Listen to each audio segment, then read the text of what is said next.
Yeah, so hello everyone, Hitesh here. Today we're gonna talk about the movie Avatar. ये movie मेरी series ऑडेक्स यानी कि on demand explanation की पहली movie है। इसके बाद में मैं 9 मूवीज और लाऊंगा और ये सीरीज सिर्फ और सिर्फ 2 महीने में एक बार लाई जाएगी, जिसके अंदर मैं आपके थ्रू बताई गई उन टॉप रेटेड मूवीज को चुनूंगा जो कि इस सीरीज को डिजर्व करती होंगी। सो अगर आप भी चाहते हैं कि आपकी फेवरेट मूवी इस लिस्ट के अंदर शामिल हो तो कमेंट सेक्शन में मुझे #ऑडेक्स करके अपनी मूवी का नाम जरूर बताइएगा और जितना जल्दी हो सकेगा मैं आपकी रिकमेंडेड मूवी को भी एक्सप्लेन करके अपने चैनल पर जरूर लाने की कोशिश करूंगा। सो विदाउट वेस्टिंग टाइम चलिए आते हैं इस कहानी की मेन स्टोरी लाइन की तरफ। ये कहानी शुरू होती है सन 2129 में, जहां पृथ्वी काफी तरीके से नष्ट हो चुकी है। यहाँ की आबादी अब 3 गुना और ज्यादा बढ़ चुकी है। रहने खाने पीने की नौबत आ चुकी है। सभी तरीके के रिसोर्सेज खत्म होने लगे, लेकिन फिर भी तकनीकी दौर आगे बढ़ता रहा। 2129 में ट्रेवलिंग के रिसोर्सेज काफी ज्यादा फास्ट हो गए, लेकिन उन्हें चलाने के लिए काफी ज्यादा ऊर्जा की जरूरत होती थी। इसीलिए उनके अंदर यूज किया जाता था एक अनऑब्टेनियम नाम का धातु, जो कि पृथ्वी पर नहीं मिलता था, वो मिलता था पेंडोरा पर। फिर हमें दिखाया जाता है इस कहानी का लीड कैरेक्टर, जिसका नाम है Jake Sully. Basically Jake Sully अपने पैरों से अपाहिज है, लेकिन वो पहले ऐसा नहीं था। वो पहले एक नौसेना का सैनिक हुआ करता था। जैक सुले का एक जुड़वा भाई भी था जिसका नाम था टॉम सुले, जिसे वो टॉमी कहकर भी बुलाता था। बेसिकली टॉमी एक वैज्ञानिक था जो कि RDA यानी कि रिसोर्स डेवलपमेंट एडमिनिस्ट्रेशन नाम की कंपनी के साथ में काम किया करता था। इस कंपनी का बेसिकली काम ये था कि ये दूसरे प्लेनेट पर जाकर वहां से अनऑब्टेनियम नाम के पत्थर को इस धरती पर लेकर आकर अपनी एनर्जी के सोर्स के लिए काम में लिया करते थे। लेकिन एक दिन कुछ गुंडों ने चंद पैसों के लिए टॉमी का कत्ल कर दिया। अब इस बात से उस कंपनी का काफी ज्यादा पैसा जो कि टॉमी पर लगा हुआ था वो वेस्ट होने वाला था। इसीलिए वहां की कुछ लोगों ने सोचा कि क्यों ना हम उसके जुड़वा भाई को अपने इस ऑपरेशन में काम में ले लें। तभी वो उसके पास में जाते हैं और उसे बताते हैं कि कुछ लोगों ने तुम्हारे भाई को जान से मार दिया, लेकिन उसके ऊपर हमारी कंपनी यानी कि RDA का काफी ज्यादा पैसा लगा हुआ था। अगर तुम चाहो तो तुम उसकी जगह ले सकते हो, क्योंकि तुम्हारा बॉडी स्ट्रक्चर और साथ ही DNA तुम्हारे भाई के साथ काफी ज्यादा मैच करता है, जो कि हमारे लिए बहुत ही काम की बात है। अगर तुम हमारा साथ दोगे तो हम तुम्हें एक अच्छी लाइफ और साथ ही काफी ज्यादा रोकड़ा भी देंगे। और फाइनली इसी बात से जैक भी एग्री करता है और उनके साथ मिल जाता है। यहाँ से कहानी आगे बढ़ती है 5 साल 9 महीने और 22 दिन। ये पूरा सफर एक क्रायोयान के अंदर बिताया जाता है, जिसके अंदर जैक एक हाइबरनेशन स्लीप में होता है। इस स्लीप में होने की वजह से इन 6 सालों में जैक की बॉडी पर कुछ भी असर नहीं पड़ता। वो जिस एज के अंदर पृथ्वी से निकला होता है वो सेम उसी एज में अपने आप को वहां पर पाता है। और साथ ही वहां पर जैक की तरह काफी और सारे सोल्जर्स भी होते हैं जो कि पृथ्वी से उठाए गए होते हैं। बेसिकली ये सब नाम के सैनिक होते हैं जो कि पैसों के खातिर अपनी जान की परवाह किए बिना पेंडोरा पर आने के लिए तैयार हो गए थे। जैसे ही वो सारे सोल्जर्स वहां पेंडोरा पर उतरते हैं तो उनके सीनियर्स उन्हें कहते हैं कि यहाँ पेंडोरा की हवा आपकी जान ले सकती है, इसीलिए आपको हर वक्त अपने मुंह पर मास्क लगा हुआ रखना पड़ेगा, क्योंकि अगर आपने ऐसा नहीं किया तो आपको ऑक्सीजन नहीं मिलेगी और यहाँ की डेंसिटी 30% कम है, जो कि आप सभी के लिए एक जान का खतरा बन सकती है। वहां से जैक पेंडोरा के इंडक्शन रूम में पहुंचता है, जहां पर इस कहानी का मेन विलन या फिर कहा जा सकता है कि इस कहानी का टेरेबल फैक्टर उसे मिलता है, जिसका नाम होता है कॉलोनल क्वेरेच वहां मौजूद सभी सैनिकों को एक स्पीच देता है और कहता है कि मैं एक सैनिक हूँ और मैंने आज से पहले 10 और बड़े बड़े सैनिक अभियानों में हिस्सा लिया है, मगर आज तक मुझे एक गोली की खरोच नहीं लगी। लेकिन जैसे ही मैं यहाँ पेंडोरा पर आया, एक नए सैनिक की तरह मैं यहाँ पर जख्मी हो गया। जैसा आपने सोचा था, यह पेंडोरा बिल्कुल भी वैसा नहीं है। यहाँ की आबो हवा, यहाँ का नेचर और साथ ही यहाँ के क्रिएचर बिल्कुल पृथ्वी से अलग है। अगर जिंदा रहना चाहते हो तो मेरे रूल्स को फॉलो करना। मेरा काम है आप लोगों की जिंदगियां बचाना और इस अभियान के खत्म होने पर आपको जिंदा घर लौटाना। मैं ज्यादा लोगों को बचाने में कामयाब नहीं हो पाऊंगा, इसलिए आप सभी को मेरा साथ देना पड़ेगा इस पेंडोरा पर अपना जीवन जीने के लिए। फिर वहां से जैक की मुलाकात नॉर्म से होती है। नॉर्म भी बेसिकली एक साइंटिस्ट होता है और उसका काम ये होता है कि वो अवतार बनकर उन्हीं लोगों में घुलता मिलता है जो कि पेंडोरा के ही लोग होते हैं। बेसिकली पेंडोरा के लोगों को नावी कहा जाता है और इंसानों और साथ ही नावियों के DNA को मिलाकर एक अवतार क्रिएट किया जाता है, जो कि पृथ्वी से ही बनाकर पेंडोरा तक लाया जाता है। इसके अंदर काफी मिलियंस का खर्चा भी होता है और यही मेन रीजन था कि जैक सुले को टॉम सुले की जगह रिप्लेस किया गया था, क्योंकि उसका DNA अपने भाई के साथ काफी ज्यादा मैच करता था। वहीं से जैक की मुलाकात उन सभी साइंटिस्ट के लीडर से होती है, जिसका नाम होता है grace Augustine. Basically grace Augustine काफी समय से नावियों के साथ रहा करती थी, उन्हें सिखाती थी लिखना पढ़ना और साथ ही अपनी भाषा को। मगर जब वो जैक को अपनी टीम में देखती है तो वो काफी ज्यादा गुस्सा हो जाती है, क्योंकि उसे एक नौसैनिक की जरूरत नहीं, उसे तो एक साइंटिस्ट की जरूरत थी, और साइंटिस्ट तो टॉम था। जब उसे पता चलता है कि उसकी जगह पर एक ऐसे इंसान को लाया गया है जो कि एक अपाहिज है और साथ ही एक नौसैनिक जिसके पास में बिल्कुल भी ज्ञान नहीं है कि इस जगह पर किस तरीके से जीना है, क्योंकि टॉम ने इस जगह पर आने की काफी सालों तक प्रैक्टिस की थी पृथ्वी पर। इन्हीं बातों से ग्रेस नाराज होकर इस पूरे अभियान के हेड यानी कि पार्कर के पास पहुंचती है और वो उसे कहती है कि आखिर तुमने मुझे इस अपाहिज को क्यों दिया, और बल्कि ये तो एक साइंटिस्ट भी नहीं है। तब वहां पर पार्कर उसे बताता है कि ऑलरेडी इस अभियान में काफी ज्यादा खर्चा हो चुका है और हमारा मेन काम अनऑप्टेनियम को पाना है। अनऑप्टेनियम जो कि एक पत्थर है जिसका 1 किलो इस दुनिया में 100 करोड़ रुपए के बराबर है। इस अभियान का खर्चा, इस ऑपरेशन का खर्चा और साथ ही तुम्हारे साइंटिफिक रिसर्च का खर्चा सब कुछ इस पत्थर से ही निकलता है। हमारा मेन काम है माइनिंग का। एक तरीके से अच्छी बात यह कि तुम्हारे साथ में एक नौसैनिक रहेगा, क्योंकि इसके पास में वो सारी की सारी नॉलेज है जो कि एक असली सैनिक के पास में होनी चाहिए अगर तुम किसी मुसीबत में पड़ जाओ, क्योंकि यहाँ के लोग तुम्हारी बातों को नहीं समझ पाते। हालांकि ग्रेस इसके खिलाफ होती है, मगर फाइनली पार्कर के समझाने के बाद वो मान जाती है और फिर शुरुआत होती है जैक की बॉडी के साथ में अवतार की ट्रांसफॉर्मेशन की। उसे एक हाइबर स्लीप में सुला दिया जाता है और फिर उसके दिमाग को उसके अवतार के साथ में कनेक्ट कर दिया जाता है, और जैसे ही उसका दिमाग अपने अवतार के साथ में कनेक्ट होता है तो वो जाकर अपने आप को देखता है। वो बिल्कुल नीला हो जाता है, उसका साइज इंसानों से काफी ज्यादा बड़ा यानी कि टोटल 3 मीटर की लेंथ का हो जाता है। वो खड़े होने की कोशिश करता है मगर लड़खड़ाता है। वहां मौजूद साइंटिस्ट उसे बैठने के लिए कहता है, लेकिन अब जैक के पास में आ गए होते हैं उसके असली पैर, जिनकी मदद से वो चल सकता है, घूम सकता है, बैठ उठ फिर सकता है। इसी वजह से वो इस खुशी को संभाल नहीं पाता और वो उस लैब से बाहर निकल जाता है। सभी उसे रोकने की बहुत कोशिश करते हैं मगर अपने नए पैरों को पाने की खुशी को वो बयां नहीं कर पाता, और इसी वजह से वो वहां से बाहर निकलकर भागने लगता है, दौड़ने लगता है, और तभी उसे पता चलता है कि ये अनबिलीवेबल है, क्योंकि इसके जैसा एहसास उसे आज से पहले कभी नहीं हुआ था। और साथ ही हमें ये भी पता चलता है कि अवतार जो भी होते हैं, जब ह्यूमन बॉडी हाइपर स्लीप में होती है तभी वो उनसे कनेक्टेड रहते हैं, अदरवाइज अगर इंसान जाग गया तो उसका अवतार सो जाता है और अवतार को जगाने के लिए वापस से हाइपर स्लीप में जाना पड़ता है। एक दिन क्वेरेज जैक को अपने पास में बुलाता है और उससे कहता है कि मैंने तुम्हारा रिकॉर्ड मंगवाया था, तुम तो काफी होनहार सैनिक हो। मैंने जब तुम्हारा रिकॉर्ड चेक किया तो मुझे पता चला कि तुमने भी बहुत बड़े बड़े अभियान किए हैं, मगर तुमने अपनी टांगे खो दी। क्या तुम मेरे साथ एक सौदा करना चाहोगे? तो जैक पूछता है कि आखिर कैसा सौदा? तब वहां पर क्वेरेज उसका प्लान बताता है। वो कहता है कि आज तक इन साइंटिस्ट ने उन लोगों के साथ में मिलकर सिर्फ और सिर्फ टाइम वेस्ट किया है। उनके पास में इतना सारा अनऑप्टेनियम है कि उन्हें पता भी नहीं है, मगर मैं चाहता हूं कि मैं उन लोगों को उनकी जगह से हटा दूं और वहां से सारा ऑप्टेनियम हड़प लूं। मगर इस काम में मुझे तुम्हारी मदद लगेगी, क्योंकि मैं उन साइंटिस्ट के माइंड्स को चेंज नहीं कर सकता, मगर तुम एक सैनिक हो, तुम मेरी बात को समझोगे। तुम्हारा काम यह है कि तुम उनके लोगों में घुलो मिलो, उनकी बातों को समझो, उनकी लैंग्वेज को समझो, और जब जिस दिन मौका आए तो उन लोगों को उस जगह से हटा दो जहां पर अनऑप्टेनियम काफी भारी मात्रा में मौजूद है, ताकि मैं वहां पर अपने लोगों को भेजकर माइनिंग कर उस अनऑप्टेनियम को जमीन से बाहर निकाल सकूं, और इसके बदले में मैं तुम्हें तुम्हारी असली टांगे भी लौटा दूंगा। इस बात को सुनकर जैक काफी खुश होता है और वो उसके साथ में डील पक्की कर लेता है। अगले दिन जैक को पेंडोरा के दौरे पर निकाला जाता है, जहां पर एक शानदार दुनिया अब उसके सामने होती है। सब कुछ बिल्कुल हरा हरा और सब कुछ बहुत ही बेहतरीन लगता है। पेंडोरा की इस दुनिया को देखकर ऐसा लगता है कि जैक जैसे किसी और दुनिया में खो गए हो। फिर उनका हेलीकॉप्टर जमीन पर लैंड होता है और तब वहां पर ऑगस्टीन कहती है कि हम यहाँ पर कुछ जमीनी नमूने लेने के लिए आए हैं। हम यहाँ पर ये पता करने आए हैं कि आखिर ये पेड़ आपस में एक दूसरे से बात कैसे करते हैं। इनके बीच में एक इलेक्ट्रोमैग्नेटिक फील्ड है जो कि आपस में एक दूसरे को कनेक्टेड रखती है। आखिर हम यही जानना चाहते हैं कि आखिर ये पेड़ ऐसा कर कैसे लेते हैं। और जब वो दोनों वहां से कुछ नमूने ले रहे होते हैं तभी वहां पर जैक इस जंगल को और एक्सप्लोर करना शुरू करता है। वो एक सुंदर से पौधे के पास जाता है, जैसे उसे टच करता है वो एकदम से बंद हो जाता है, मगर जब वो और पौधों को टच करता है तो वहां मौजूद सारे के सारे पौधे छुपकर बंद हो जाते हैं। लेकिन यही वो गलती कर जाता है, क्योंकि उसके सामने पेंडोरा का गैंडा सामने आ जाता है और वो उससे बचकर एकदम वहां पर चुपचाप खड़ा हो जाता है। तो वो ऑगस्टीन से पूछता है कि आखिर मैं क्या करूं? तो ऑगस्टीन कहती है कि तुम्हें नुकसान नहीं पहुंचाएगा, तुम बस जहां खड़े हो वहीं खड़े रहना।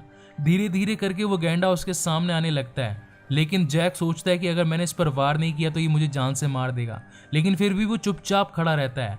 और थोड़ी ही देर में जब गैंडा उसके पास में आता है तो वो ऑटोमेटिकली डर कर उसके सामने से हट जाता है। तो जैक चिल्लाने लगता है, क्या हुआ, फट गई, भाग गया यहाँ से? और जैसे वो पीछे मुड़ता है तो वहां पर उसके पीछे होता है पेंडोरा का चीता, जो कि बहुत ही ज्यादा खूंखार होता है। वो उससे बचने की कोशिश करता है। वो ऑगस्टीन से पूछता है कि आखिर मैं क्या करूं, तो ऑगस्टीन कहती है कि जितना तेज हो सके उतनी तेज भागो। और वो भागते भागते अपनी जान को बचाने के लिए वहां से निकलता है। वो वहां की झाड़ियों के, वहां के पेड़ों का इस्तेमाल करता है, उनके बीच में छिपने की कोशिश करता है। मगर वह चीता काफी ज्यादा चालाक और तेज होता है। वो उसके छुपने वाली हर जगह को तबाह कर देता है। और एक मोमेंट ऐसा आता है जब वहां से उसकी बंदूक भी वो छीन लेता है। जैक वहां से अपनी जान को बचाकर भागता है और वहीं पर मौजूद एक झरने के पास पहुंचकर वहां से कूद जाता है। और वो चीता चाहकर भी उसे नहीं पकड़ पाता। और जैसे ही जब जैक वहां से कूद जाता है तो वो अपने लोगों से काफी ज्यादा दूर हो जाता है। अब क्योंकि जैक एक सैनिक होता है, उसे जंगल में रहने के तौर तरीके काफी अच्छे तरीके से आते थे, इसीलिए वो सबसे पहले अपने बचाव के लिए एक नुकीला भाला तैयार करता है। वो वहां की लकड़ी को छीलकर अपना एक औजार तैयार करता है और वहां पर रात बिताने के लिए एक अच्छी जगह ढूंढने लगता है। वहीं दूसरी ओर इसके ऊपर नजर रख रखी होती है वहां की एक शिकारी, जिसका नाम होता है नेटेरी। वो उस पर अपना तीर चलाने ही वाली होती है, लेकिन तभी वहां पर पहुंच जाती है उस पेंडोरा की पवित्र आत्मा और उसके तीर को रोकने की कोशिश करती है। जब नेटेरी ये देखती है कि पवित्र आत्मा ने उसे चुना है, तो इसीलिए वो अपने धनुष को नीचे कर देती है और उस पर वार नहीं करती। धीरे धीरे रात हो जाती है और उसके बाद के अंदर जैक अपने आप का बचाव करने के लिए आग जलाने की कोशिश करता है, मगर उसे तभी अपने पीछे काफी ज्यादा आवाजें आने लगती है। बेसिकली वो आवाजें होती है जंगली कुत्तों की, जो कि पेंडोरा के होते हैं। और जब वो जैक को वहां पर पाते हैं तो उसके पीछे हमला करने की कोशिश करते हैं। जैक पहले तो उन्हें काफी हटाता है, काफी अपना बचाव करने की कोशिश करता है, लेकिन जब उनकी तादाद ज्यादा हो जाती है तो वो कहता है कि अब मेरे पास पूरी रात नहीं है तुमसे अपना बचाव करने की, आओ मुझसे लड़ो, कौन चाहता है मुझसे लड़ना। और फिर एक एक करके जंगली कुत्ते उसके ऊपर हमला करना शुरू करते हैं। जैक जमकर उनका सामना करता है, एक एक को पटक पटक कर मारता है, लेकिन जब एक बड़ा और खूंखार कुत्ता उसके सामने आ जाता है तब वहां पर पहुंचती है नेटेरी उसकी जान बचाने के लिए, और वो दोनों मिलकर वहां से सभी जंगली कुत्तों को वहां से हटा देते हैं। मगर उसी बीच एक जंगली कुत्ता जख्मी हो जाता है, तब उसे उसके दर्द से निजात दिलाने के लिए नेटेरी वहां पर पहुंचती है और अपने चाकू से उसका कत्ल कर देती है और साथ ही एक प्रार्थना करती है कि हे भगवान, इसकी आत्मा को शांति देना। जैक उसका शुक्रिया अदा करता है। वो कहता है कि अगर आज तुम न होती तो मेरी जान चली जाती। तब वहां पर नेटेरी उससे कहती कि मुझसे दूर रहो, मुझसे बात मत करो, ये सब कुछ तुम्हारी वजह से हुआ है, अगर आज तुम न होते तो इस बेजुबान जानवर की जान न जाती। तब जैक कहता है कि पहले मैंने नहीं, पहले इन्होंने शुरुआत करी थी, और अगर तुम्हें इतनी इनकी जान की परवाह है तो आखिर तुमने मेरी मदद क्यों करी। तब वहां पर नेटेरी कहती है कि मैंने तुम्हारी मदद इसलिए की क्योंकि पवित्र आत्माओं ने तुम्हें चुना था। और थोड़ी ही देर में देखते देखते वहां पर काफी सारी पवित्र आत्माएं आ जाती है और वह जैक के शरीर पर बैठ जाती है। इसकी वजह से उसके शरीर पर जो घाव लगे होते हैं धीरे धीरे वो घाव भी भरने लगते हैं। इस बात से जैक और नेटेरी भी काफी हैरान होती है। फिर नेटेरी वहां से निकल जाती है और कहती है कि तुम मेरे साथ चलो, और जैक भी उसके पीछे पीछे आने लगता है। लेकिन तभी वहां पर उसके कबीले, उसके क्लेन के यानी कि ओमेटिकाया के लोग उसके सामने आ जाते हैं और कहते हैं कि आखिर कौन है, इसे जितना जल्दी हो सके हमें सरदार के सामने पेश करना चाहिए। और वहां से वो सभी जैक को पकड़कर उनके सरदार के पास लेकर जाते हैं, जिनका नाम होता है इतुकान, और उनकी एक पत्नी भी होती है वहां की रानी, जिसका नाम होता है मोआत। वो दोनों उससे पूछते हैं कि आखिर तुम्हारा मकसद क्या है, तुम यहाँ पर क्यों आए हो, आसमानी लोगों को यहाँ पर आना मना है। तो जैक कहता है कि मैं उनमें से नहीं, मैं आप में से हूँ। तब वहां पर मोआत कहती है कि तुमसे पहले भी यहाँ पर एक ग्रेस नाम की औरत आई थी, उसने हम सब लोगों को पढ़ाया लिखाया, तुम्हारी भाषा समझाई, मगर कुछ लोग जो हमारा बुरा चाहते थे उन्होंने हम पर गोलियां चलाई, उन्होंने हमारा नुकसान किया और हमारा पत्थर चुरा कर ले गए, क्या तुम भी इसीलिए आए हो। तब जैक उन्हें समझाता है, वो उन्हें कहता है कि नहीं, मैं आप ही की तरह हूँ और मैं आप ही की तरह बनना चाहता हूँ, मैं आपकी शिक्षा को सीखना चाहता हूँ। जिस तरीके से आपके पास में कला है शिकार करने की, मैं आपकी इस शानदार कला को सीखना चाहता हूँ, क्या आप मुझे अपनी तरह बनाएंगे। जैक की इन बातों को समझकर फाइनली मोआत और इतुकान ये डिसाइड करते हैं कि वो जैक को अब अपनी तरह बनाएंगे, उसे वो सब कुछ सिखाएंगे जो कि ओमेटिकाया यानी कि एक नावी को सीखना चाहिए। और इसी बात से वो नेटेरी को बुलाते हैं और कहते हैं कि आज से इसे नावी बनाने की जिम्मेदारी तुम्हारी है, अब तुम इसे वो सब कुछ सिखाओगी जो कि एक नावी होने के लिए जरूरी होता है। पहले तो वो उसे वहां की ड्रेस पहनाते हैं, उसके बाद में उसे खाना खिलाते हैं और फिर रात को एक बड़े से कुल वृक्ष के अंदर वो सो जाता है। और जैसे ही वो सोता है वो अपने इंसानी रूप के अंदर जाग जाता है। सभी उस पर काफी हैरान हो रहे होते हैं। वो उससे पूछते हैं कि आखिर तुम रात तक जिंदा कैसे रहे, क्योंकि वहां पर तो 6 घंटे भी निकालना एक बहुत बड़ी बात होती है। आखिर तुम एक रात तक वहां पर कैसे रुक पाए, आखिर तुमने वहां पर क्या क्या एक्सप्लोर किया। तब वहां पर जैक अपना पूरा एक्सपीरियंस शेयर करता है। वो कहता है कि अब मैं उनमें से एक होने वाला हूँ, क्योंकि वहां के राजा और रानी ने अब मुझे ये इजाजत देती है कि मैं अब उन्हीं की तरह सीख सकता हूँ, उन्हीं की तरह बन सकता हूँ। इस बात से सारी टीम खुश भी होती है। वहीं दूसरी ओर क्वेरिच उसे बुलाता है और कहता है कि तुम्हारा काम उनमें घुल मिल कर उनके साथ रहना नहीं, बल्कि तुम्हारा काम है हमारा एक संदेश उन तक पहुंचाना। मैं चाहता हूं कि तुम उन सभी लोगों को आगाह करो कि तुम्हारे पास में बहुत कम समय है, अब जितना जल्दी हो सके इस पेड़ को खाली कर दो, क्योंकि हम चाहते हैं यहाँ पर माइनिंग का काम चालू करना। और अगर उन लोगों ने हमारी बात नहीं मानी तो मेरे पास में एक दूसरा तरीका भी है, अपनी बंदूकों के जरिए उन सभी को खदेड़ देना। तब वहां पर जैक उसे रोकता है और कहता है कि अब मैं भी उनमें से एक होने वाला हूं, क्योंकि वो मुझे अपनी रीति रिवाज सिखा रहे हैं। अगर आप मुझे मौका दें तो मैं उनमें से एक बनकर उनका विश्वास जीत लूंगा, और एक मोमेंट ऐसा आएगा जब वो सभी मेरी बात को मानेंगे। आपको अपनी बंदूकों को यूज करने का मौका मैं नहीं देना चाहता, इसलिए आप मुझे टाइम दें और मुझे अपना काम करने दें। जैक अब हर रोज उनके साथ में मिलकर हर दिन एक नई नई चीज सीखने लगता है, किस तरीके से शिकार किया जाता है, किस तरीके से उन पेड़ों पर झूला जाता है जो कि विशालकाय होते हैं, किस तरीके से वहां का खाना पीना होता है, किस तरीके से उनके साथ में बातें करी जाती है। धीरे धीरे उसकी टांगे मजबूत होने लगती है, वो हर दिन एक नई ऊंचाइयों को छूता जाता है। फिर नेटुरी उसे घुड़सवारी करने के लिए लेकर जाती है और कहती है कि एक नावी बनने के लिए घुड़सवारी आना बहुत ही ज्यादा जरूरी होती है। तुम्हें बस अपना घोड़ा चुनना है और उसके ऊपर सवार हो जाना है।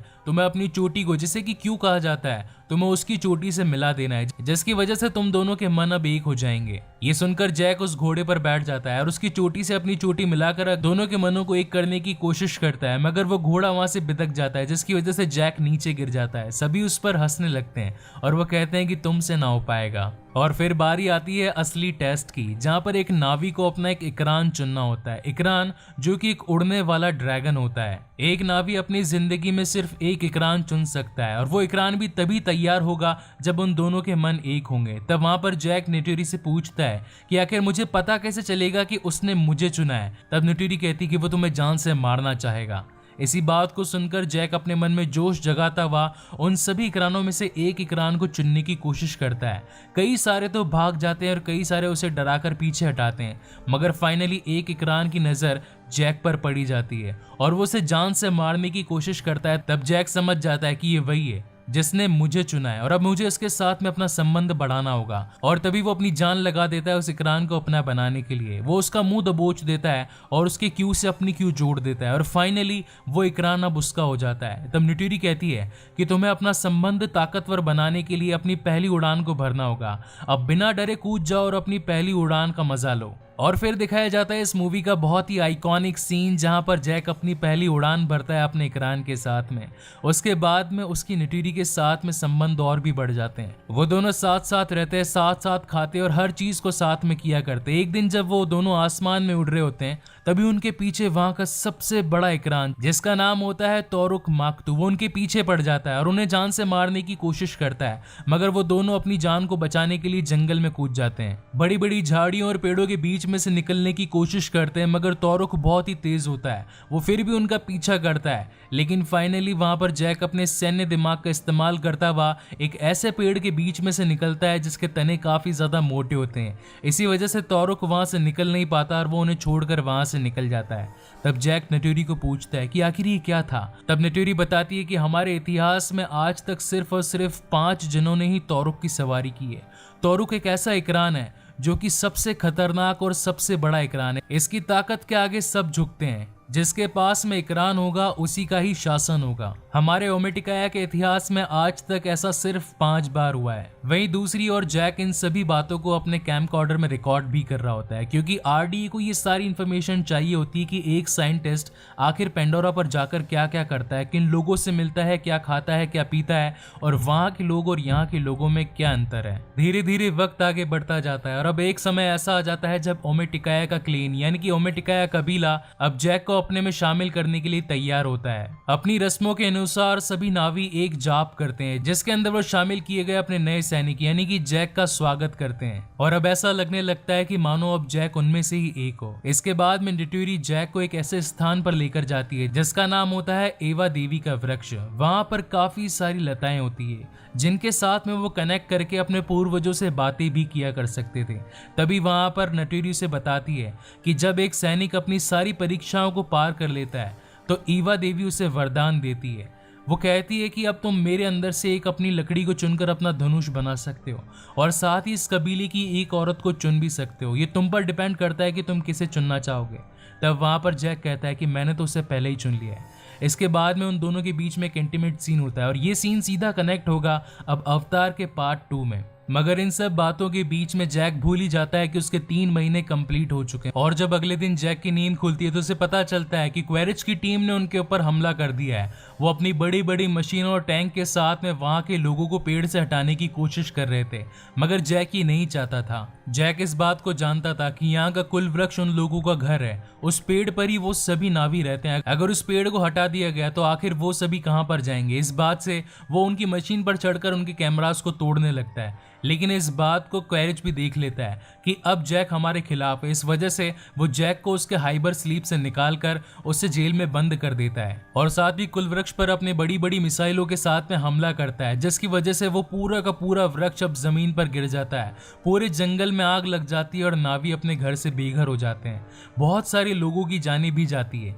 इस बात से ग्रेस और नॉर्म को भी काफी ज्यादा गुस्सा आता है, मगर वो कुछ नहीं कर सकते थे क्योंकि वो भी अब जैक के साथ में जेल में बंद होते हैं। मगर तभी उनकी मदद करने के लिए उन सैनिकों में से एक सैनिक जिसका नाम होता है ट्रूडी, वो वहां पर पहुंचकर उन्हें जेल से निकाल देती है और कहती है कि अब हमारे पास में बहुत ही कम समय है, हमें पेंडोरा के झूलते पहाड़ों में से किसी एक पहाड़ पर अपना सेटअप लगाना होगा जहां पर हम सभी उस हाइबरनेशन स्लीप को रख सकें, ताकि आप दोनों उन लोगों को जाकर ये विश्वास दिला सको कि आपको जितना जल्दी हो सके इस जगह को खाली कर देना होगा, क्योंकि यहाँ पर माइनिंग का काम शुरू होने वाला है। अगर ऐसा नहीं हुआ तो काफी सारे मासूम नावी जान से मारे जाएंगे। जब तक वो दोनों वहां पर पहुंचते तब तक काफी देर हो चुकी थी। उनका पूरा जंगल आग में धधक रहा था, वो सभी बेघर हो चुके थे। इस बात से पूरा नावी क्लेन यानी कि ओमेटिकाया अब उन दोनों पर काफी ज्यादा गुस्सा होता है। वो कहते हैं कि अगर तुम ना होते तो आज हमारा ये हाल ना होता, अगर तुम इंसानों के साथ ना मिले होते तो आज हमारे मासूम लोगों की जाने न जाती। तब वहां पर जैक उन्हें विश्वास दिलाता है कि मैं आसमानी लोगों के साथ नहीं बल्कि आप लोगों के साथ में हूं। मगर तब वहां पर सूते, जो कि किसी टाइम पर निटूरी का पति होने वाला था, वो उस बात पर गुस्सा होता है। वो उससे लड़ने लगता है। वो कहता है कि तुम हम में से ना कभी पहले थे और ना कभी हम जैसा बन पाओगे। इसी बात से उन दोनों के बीच में एक तगड़ी फाइट भी होती है। मगर तब जैक उन्हें कहता है कि मैं अपने आप को साबित करने के लिए वापस आऊंगा और वो वहां से चला जाता है। वो वहां से पहुंचता है उन सभी के सबसे खतरनाक जानवर जिसका नाम होता है तोरुक माकतू। वो आसमान का वो जीव होता है जिसकी ताकत के आगे सब झुकते थे। सभी नावियों का विश्वास जीतने के लिए उसे तोरुक माकतू की सवारी कर उसके साथ में अपना संबंध जोड़ना था, क्योंकि अगर वह ऐसा करता है तो नावियों का विश्वास उस पर अगेन जाग जाएगा। और फिर एक मोमेंट ऐसा आता है जब जैक अपने तोरुक माकतू के सामने ओमेटिकाया के लोगों के सामने होता है। वो सभी उसे देखकर हैरान हो जाते हैं, उसको पूजने लगते हैं, क्योंकि आज से पहला इसी तरीके से इतिहास में काफी सालों पहले हुआ था और जब आज इस बात को दोहराया गया तो सभी उसके सामने झुक जाते हैं। वो सूते से बात करने लगता है और उससे कहता है कि मुझे तुम्हारी जरूरत है, क्या तुम मेरे साथ हो? तब सूते उसके सास को देखकर उसके साथ में हो जाता है और फिर उसके बाद के अंदर जैक एक मोटिवेशनल स्पीच देता है जिसके अंदर वो हिंदी में बात करता है और वहीं सूते उसकी बात को ट्रांसलेशन करके ओमेटिकाया के लोगों के सामने नावी भाषा के अंदर पेश करता है। जैक बताता है कि उनके पास में है बंदूकें और साथ ही काफी बड़े बड़े रोबोट्स और साथ ही बहुत ही सारे हवाई जहाज जिसके अंदर बड़ी बड़ी मिसाइल्स हैं। हम उनका सामना नहीं कर सकते, मगर हमारे पास में हिम्मत, ताकत और जज्बा, हम उनका डटकर सामना जरूर करेंगे, हम उनसे पीछे नहीं हटेंगे। वो कहता है कि हम एक एक करके सभी नावियों, सभी ओमेटिकाया और साथ ही पेंडोरा के सभी कबीलों को एक साथ जोड़ेंगे, उन लोगों से अपनी रक्षा करने के लिए मदद मांगेंगे। वो सभी सैनिक जो कि आसमान में उड़ते हैं, वो सभी जीव जो कि जमीन के अंदर रहते हैं, उन सभी से मदद मांगेंगे और आसमानी लोगों को ये बता देंगे कि वो जितनी स्पीड से हम तक आए उतनी स्पीड से वापस चले जाएं, नहीं तो उनका हाल काफी बुरा होने वाला है। इस बात को सुनकर सभी नावियों के मन में एक जज्बा जाग जाता है। उसकी मदद करने के लिए सभी तैयार हो जाते हैं और खड़े हो जाते हैं इंसानी लोगों से लड़ने के लिए। रात को जैक ईवा के पास जाता है और उनसे अपनी मदद की गुहार लगाता है। वो कहता है कि मैं जानता हूं कि हम सभी काफी नहीं है इंसानों को हराने के लिए, क्योंकि उनके हथियारों के सामने हमारे हथियार कुछ भी नहीं है। आप मेरी बात को सुने देवी ईवा, मैं जानता हूं कि आप इस पेंडोरा के हर जीवित जीव के अंदर शामिल है, अब चाहे वो पेड़ हो, पौधा हो या फिर कोई और जीव जंतु, आप उन सभी में समाई हैं। क्या आप मेरी मदद करेंगी? लेकिन तभी उसके पीछे वहां पर नेटूरी आ जाती है और वो कहती है कि ऐसा करना बेकार है, क्योंकि ईवा सिर्फ बातें सुनती है, उस पर रिएक्ट नहीं कर सकती। जैक कहता है कि आखिर मदद मांगने में क्या जाता है, और फिर शुरुआत होती है अगले दिन उस जंग की, जहां पर सभी सैनिक तैयार होते हैं बड़ा सारा गोला बारूद लेकर उनके उस पेड़ को नष्ट करने के लिए। मगर वहीं दूसरी ओर जैक भी अब अपनी पूरी टीम के साथ में तैयार होता है उनका सामना करने के लिए। उसकी मदद करने के लिए पूरे पेंडोरा के भिन्न भिन्न कबीले उसकी मदद के लिए आगे आ जाते हैं। कई सारे कबीले आसमान से हमला करते हैं तो कई सारे घुड़सवारी होकर जमीनी सैनिकों पर हमला करते हैं। और फिर शुरुआत होती है इस मूवी की सबसे आइकॉनिक फाइट की, जहां पर दोनों ही टीमें आपस में एक दूसरे के ऊपर हावी होने की कोशिश करते हैं। उनके बड़े बड़े इकरान दूसरे सैनिकों के हेलीकॉप्टर्स पर भारी पड़ते हैं। वो एक एक करके उन सभी हेलीकॉप्टर्स को फोड़ने लगते हैं। वहीं दूसरी ओर जमीन पर सभी सैनिक उन सभी नावियों पर गोलियां चलाने लगते हैं। अब क्योंकि घुड़सवारों के पास में सिर्फ और सिर्फ भाले तीर होते हैं, इस वजह से वो गोलियों का सामना नहीं कर पाते और एक एक करके उन सभी की जाने जाने लगती है। मगर तभी उनकी मदद करने के लिए वहां पर पहुंच जाते हैं पेंडोरा के वो गेंडे, जिन पर गोलियों का कुछ असर नहीं होता, और वो एक एक करके अपने सामने आए हुए सभी सैनिकों को उड़ाते हुए वहां से निकल जाते हैं। और तब वहां पर निटोरी को पता चलता है कि जो विश जैक ने ईवा माँ से मांगी थी, ईवा माँ ने उसकी सुन ली। ईवा माँ ने उन सभी को अपनी मदद के लिए बुला लिया जो मदद कर सकते थे, और ऐसा करते करते हर एक सैनिक उनके रास्ते से हट जाता है। आखिरकार नावी वो जंग जीत जाते हैं। मगर दूसरी ओर क्वेरिची नहीं चाहता था, वो चाहता था अपना बदला पूरा करना। वो ये सोचता था कि जैक ने हमारे साथ गद्दारी करी है, इस वजह से अब वो जैक को नहीं छोड़ने वाला था। और वो फाइनली अपनी रोबोटिक आर्मर के अंदर आकर उसके साथ में सामना करना शुरू कर देता है। वो उसे जान से मारने की कोशिश करता है, वहीं जैक भी उसका सामना करता है। वो भी उसके ऊपर प्रहार करता है, उससे लड़ता है और साथ ही अपने भाले से उसका हेलमेट भी तोड़ देता है ताकि वो सांस नहीं ले पाए। मगर फिर भी क्वेरिच अपने ऑक्सीजन मास्क के साथ में उसका सामना करना शुरू कर देता है। उन दोनों को लड़ता देख वहां पर निटोरी भी पहुंच जाती है और एक तीर मार देती है सीधा क्वेरिच के दिल में, जिससे वो वहीं पर मारा जाता है और इसी के साथ में वो खत्म हो जाता है। मगर दूसरी ओर अब अवतार यानी कि जैक का जो अवतार वाला शरीर होता है वो भी घायल हो चुका होता है, क्योंकि जैक के असली शरीर को वहां की हवा नुकसान करने लगती है। इस बात को निटोरी समझती है और सीधा उनके बेस कैंप में पहुंचकर एक मास्क पहना देती है जैक को, जिससे कि जैक की जान बच जाती है। और इसी के साथ एक हैप्पी एंडिंग होती है, जहां पर सभी नावियों की जान बच जाती है और अब इंसान भी उनका पीछा छोड़कर जाने लगते हैं। सभी नावी, सभी पेंडोरा वासी डिसाइड करते हैं कि अब इंसान यहाँ पर नहीं रहेंगे, यहाँ पर कोई भी माइनिंग का काम अब और नहीं चलेगा। मगर कुछ लोग जो दिल के साफ हैं, जो दिल के अच्छे हैं, वो अब भी हमारे साथ में रहेंगे। और इसी के साथ अब जैक अपनी एक फाइनल वीडियो रिकॉर्डिंग करता है और बताता है कि अब आज के बाद मैं ये शरीर छोड़ने वाला हूँ। पेंडोरा के लोग मेरा इंतजार कर रहे हैं और मैं अपने ही जश्न में अब लेट होकर नहीं जाना चाहता। और इसी के साथ हमें ये पता चलता है कि इस मूवी के एंड के अंदर ईवा माँ देवी की ताकत से अब जैक ने अपने असली शरीर को अवतार के अंदर ट्रांसफर करवा लिया है। और इसी के साथ ये शानदार मूवी यहीं पर खत्म होती है। सो गाइज, आपको ये वीडियो कैसा लगा प्लीज मुझे लाइक और कमेंट करके जरूर बताएं। और अगर आपको मेरे वीडियोस पसंद आते हो तो उन्हें अपने फ्रेंड्स, रिलेटिव और साथ ही अपनी फैमिली के साथ में जरूर शेयर कीजिएगा। इसी के साथ मैं आपसे एक बात और कहना चाहता हूँ, आप सभी का बहुत बहुत थैंक यू, दिल से थैंक यू सो मच, क्योंकि मैंने आपसे जो भी मांगा आपने मेरी सभी विश को फुलफिल किया। मैंने आपसे एंड गेम पर 5000 लाइक मांगे, आपने वो भी पूरे किए। मैंने आपसे ऑडेक्स की एक नई सीरीज को शुरुआत करने के लिए आपसे आपके ओपिनियन मांगे, आपने उसमें भी मेरा साथ दिया। ऐसे कई सारे यूट्यूबर होते हैं जो कि अपना वीडियो शुरू होने से पहले सब्सक्राइबर और बेल आइकन की मांग करते हैं। मैंने आज तक आपसे नहीं मांगा क्योंकि मुझे ज़रूरत ही नहीं पड़ी, क्योंकि आप सभी जो मुझे देखते हैं, आप सभी मेरी एक फैमिली है और मेरी इन एफर्ट्स को आप खुद ही समझ जाते हैं कि आखिर इस वीडियो को बनाने में मैंने कितनी मेहनत की होगी। So thank you so much guys for watching this video. इसके बाद में मैं ऑडेक्स सीरीज का अगला पार्ट यानी कि जोकर, जो कि मेरे इस चैनल की मोस्ट अवेटेड मूवी है, आपके सामने जल्दी ही पेश करूंगा। तब तक के लिए स्टे ट्यून्ड और मिलते हैं अगले वीडियो में।